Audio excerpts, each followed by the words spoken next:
মা, ও মা, আমার মাথায় অনেকদিন ধরে একটা প্রশ্ন হচ্ছে, বলবো? বল। বলবো তো? বল। বলো তো, অ্যাম্বুলেন্সের রং সাদা হয় কেন? কাল তো তোর ইংলিশ পরীক্ষা, আর আজকে তুই এসব নিয়ে আলোচনা করছিস? না না মা, আমার মাথায় এসবে তো পরীক্ষা আসবে। আমার মাথায় এমনি এলো তো, তাই জিজ্ঞাসা করলাম, বলো। অ্যাম্বুলেন্সের রং সাদা হয় কেন?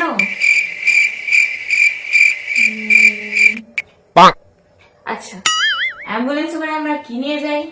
পেশেন্ট।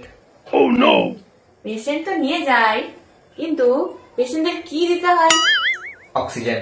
আচ্ছা, তো ওই অক্সিজেনের ভিতর কি থাকে? ওই অক্সিজেনের ভিতর গ্যাস থাকে। আবার ওই গ্যাসই আমরা রান্নার কাজে ব্যবহার করি। আবার ওই রান্নার মধ্যে vitamin A, B, C, D, K এইসব থাকে। এবার ওই ভিটামিন ডি আমরা কোথা থেকে পাই? সূর্য থেকে। সূর্য থেকে না, সূর্যের আলো থেকে। আবার এই সূর্যের আলো ছোট ছোট টুনি বাল্বের মধ্যেও জ্বলে। এবার এই টুনি বাল্ব আমরা ক্রিসমাসে জ্বালাই। এবার এই ক্রিসমাসে কি আসে বলতো আমাদের বাড়িতে? Santa Claus.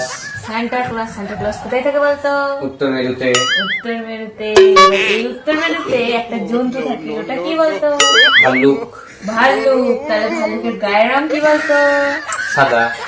এই জন্যে অ্যাম্বুলেন্সের রং সাদা। 哎呦我的妈！